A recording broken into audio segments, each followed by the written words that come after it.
PS Mobile Master 2025. Here we go to the land of down. Oke, hero dari Ryota sih yang aku penasaran ya. Karena ternyata masih ada satu yang tidak di-ban. Yap, Obvious, ya. obvious. Tadi aku kira bakal diambil sih Om untuk di pick keempat dari RRQ ya untuk Dairennya. Tapi kali ini dengan Povisan terlepas, head-to-headnya dengan Badang masih oke lah. Ya, sosok lah. Sosok lah ya untuk bisa fast clear-nya, rotasi juga Oh. sama kan. Tapi Iron Hook ke arah Suns di awal-awal game membuat Flicker terpaksa di-trigger dan ini cukup berbahaya karena lagi-lagi backup-an dari Sujin pun sudah mulai terlihat. Dan oke, diangkat dengan Lantern Flare, masih bisa diturunkan juga. Dan jelas dari emblemnya, Killing Spree ini untuk si Kairi ya. Dan lihat, begitu besarnya damage yang bisa dihasilkan dari Suyo di level 3. Ya, itu yang jadi problem besar untuk RRQ Hoshi, terutama untuk di early-nya. Karena dengan dia jauh head, rotasi dari Kairi ini akan sangat-sangat dipermudah sekali. Dan itu harus diantisipasi dari pergerakan Idok. Ya, mau nggak mau nih harus bisa memantau laning phase untuk Sujin di area jungle-nya. Oke, masih saling berimbang seharusnya untuk kedua jungler ya. Baik untuk Sujin yang bisa farming, dari Kairi juga yang masih bisa mendeliver damage tadi untuk di early game. Ini tergantung bagaimana positioning dari Keyboy. Karena kita tahu bagaimana Jones harus melakukan setup dan hero setup itu paling benci ketemu dengan Franco. Iya, hero setup paling benci ketemu dengan Franco dan itu Karena- yang terjadi sekarang ya. Ya, sekarang kalau dia sampai sembunyi di rumput terus tiba-tiba ada Iron Hook yang datang ya. Blind Iron Hook dan kena, itu situasinya akan langsung berubah 100%. Ya, itu yang harus diantisipasi oleh Onyx dan RRQ Hoshi. Mereka sudah mulai setup di area turtle yang pertama. Lagi-lagi kalau kita ngebahas untuk objective fight, pastinya Suyo akan jauh lebih diuntungkan dibandingkan dengan Hayabusa di sini. Tapi masalahnya mereka membawa mid lane yang nggak cukup kuat nih untuk bisa setup di turtle pertama ini Om. Iya, ini setup turtle yang akan cukup impactful ya untuk Yap. siapapun juga terutama. Tapi setuju kalau kita lihat level 5 berhadapan dengan Kairi yang sebentar lagi juga akan level 5. Jadi harusnya sama-sama kuat nanti di turtle. Tinggal jalur rotasi dan Darren kelihatannya lebih tertekan nih kalau kita bicara soal di XP. Tapi ya Ryota kehilangan beberapa bar HP-nya. Rins menghindar dengan Crimson Beacon. Dairen pun masuk. Tapi Shadow Kill dikeluarkan. First blood karena Kairi. Dan retribusi on point dari Sujin. Mendapatkan banyak sekali keuntungan. Glorian pun membuat double untuk Dairen. Keuntungan berlipat RRQ Hoshi. Wow, mistakes terjadi tadi untuk Onyx di mana mereka ya start turtle-nya tapi agak sedikit ragu juga untuk mempercepat turtle tersebut dan tiba-tiba dari bagian belakang juga ada Sujin yang sudah melangkah dengan quad shadow-nya. Dan itu yang tadi aku mention karena Suns di sini belum terlalu powerful juga. Oh, ada Iron Hook yang connect memang tapi Kairi terlalu dalam. Quad Shadow memang berhasil di-trigger dan membuat Kairi pun hilang. Pertukaran Idok dan juga Kairi menjadi hal yang sangat merugikan untuk Onyx.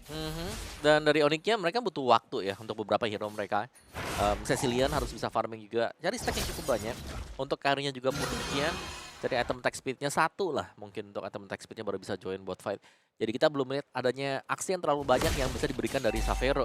Dan tadi Stans mungkin di hari-hari yang kemarin dia itu bisa nge-backupin karena lagi menang. Nah, kayak gitu tuh. Langsung ada Iron Hook yang blind ke arah seorang dari Keyboy.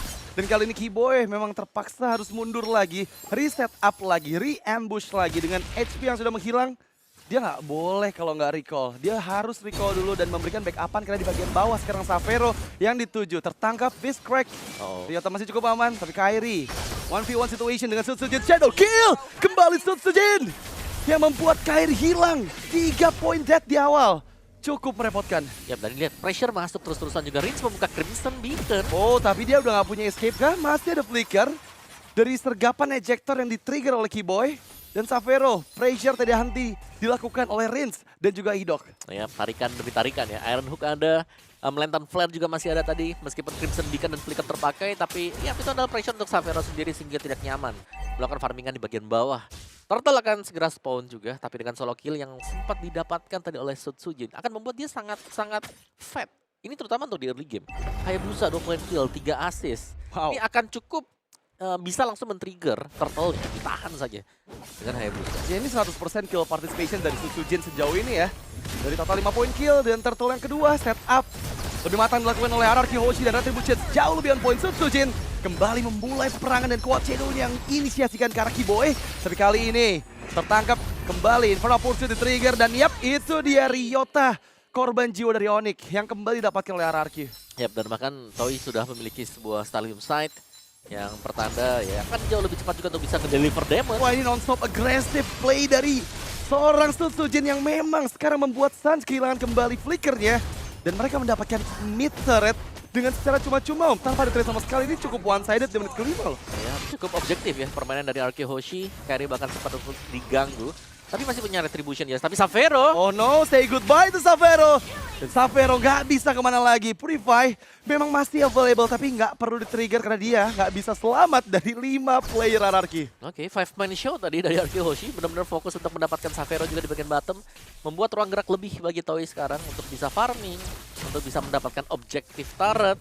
Dan di bagian top akhirnya ada dorongan ya. Ada dorongan lane yang memang bisa dipanjangkan tadi oleh Kairi. Tapi hanya sebatas di sana. Dia akan terhenti juga. Wah, ini sebenarnya udah mulai 3 lane yang dipegang oleh RRQ ya. Karena lagi-lagi mereka berhasil menguasai semua situasi di early game tadi dan membuat power dari Jauhead dan juga Suyo ini nggak bisa dimaksimalkan oleh Onyx. Dan kali ini Kairi pun tertangkap. Meskipun ada bolihan yang dikeluarkan dan targeting karena Keyboy membuat Keyboy tereksekusi. Sutsujin masuk dan double kill didapatkan. Kali ini mencari karena triple kill. Terkena efek stun dari Blade Surge tapi Sutsujin still survive. Bahkan korban jiwa ketiga Ryota pun down.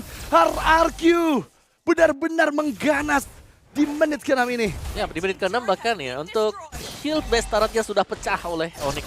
Mid, area mid yang dikuasai oleh RRQ Hoshi. Ini belum turtle yang keluar juga. Mereka akan bisa kembali melanjutkan team fight-nya. Mereka bisa memaksakan team fight-nya. Karena atribut menang, level menang, item menang juga. Dan tidak akan ada ruang yang terlalu banyak bagi Onyx sekarang untuk bisa keluar. Karena RRQ Hoshi dari tadi mereka mainnya 5-man show. Iya. Mereka jalan, mereka berlima. Sangat jarang kita lihat mereka terpisah. Dan ini benar-benar gila banget sih RRQ. Di pembukaan match Royal Derby membuat Onyx seakan-akan dibuat gak ada space untuk mereka bisa mendapatkan farm ya. Karena lagi-lagi kalau kita ngebahas farm, Xavero butuh banget. Karena sejauh ini dia kena pressure di awal. Satu point death yang sangat berarti ngebuat dia semakin tenggelam lagi. Dan perbedaan 1.200 gold kali ini Om. Ya, ini banyak gold yang jauh ya. Semua bahkan ya. Iya. Semua dipegang oleh RRQ. Dan bahkan ini 4 digit loh untuk goldnya. Oh no. Termasuk roamer bahkan, termasuk roamer. Winter Crown first fleeting time kan nanti untuk second item buat Idok. Karena ketika semua dipegang seperti ini ya jelasnya Onyx sedang tidak baik-baik saja ya. Kayak apapun yang bakal dilakukan dengan Onyx pastinya akan tampak salah juga. Karena mereka sedang kalah level, mereka sedang kalah item. Dan mereka belum bisa keluar dari area mereka. Ingat nih, mereka memang punya Karim, mereka punya Cecilion. Tapi dua hero ini cukup butuh waktu untuk jadi. Iya, masalahnya benar-benar gak bisa dapetin space karena lagi-lagi Idok selalu menghantui dengan Iron Hook-nya. Itu yang membatasi banget pergerakan dari Xavero serta Sans.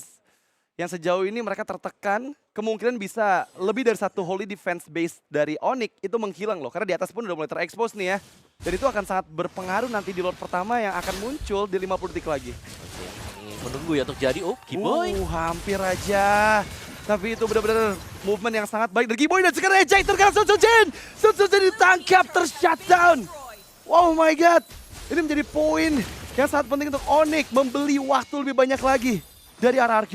Ya, dan bahkan di area bawah tidak dibiarkan nih masuk ke dalam area milik dari Shield untuk bottom base targetnya. Oh, Iron Flicker! Keyboy yang dituju. Tapi dari terkena ejector dan Keyboy pun masih bisa ditangkap oleh RRQ.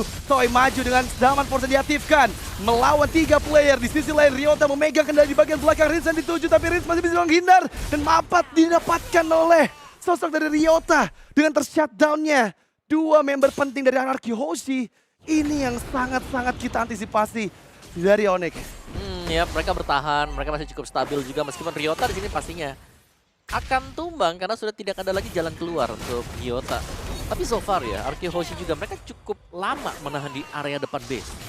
Milik dari Onyx, sehingga tadi cukup mudah ya untuk lemparan Keyboy bisa kena ke sedikit. Sebenarnya tadi ada beberapa miss juga ya ketika Quad Shadow yang dia keluarkan tepat berada di depan dari Keyboy.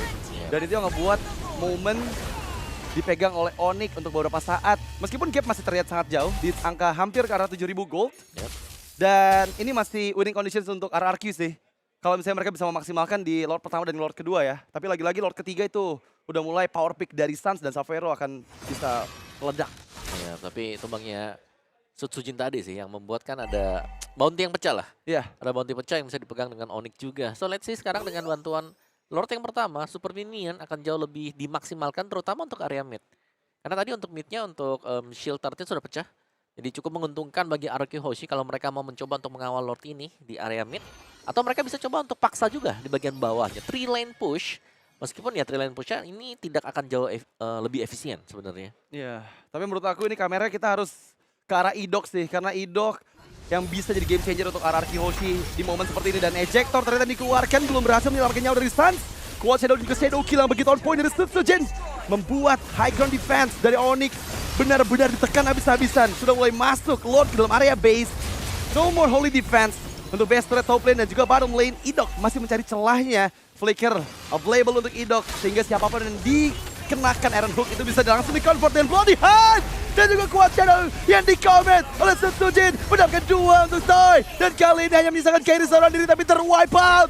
Onyx hancur di tangan RRQ Hoshi. Wow, RRQ Hoshi lagi dan lagi mereka menciptakan sebuah gameplay yang cukup cepat dan ini yang bisa kita bilang dari kemarin ini cukup meledak dari RRQ Hoshi. Di bawah menit yang ke-10, tadi di bawah menit yang ke-12.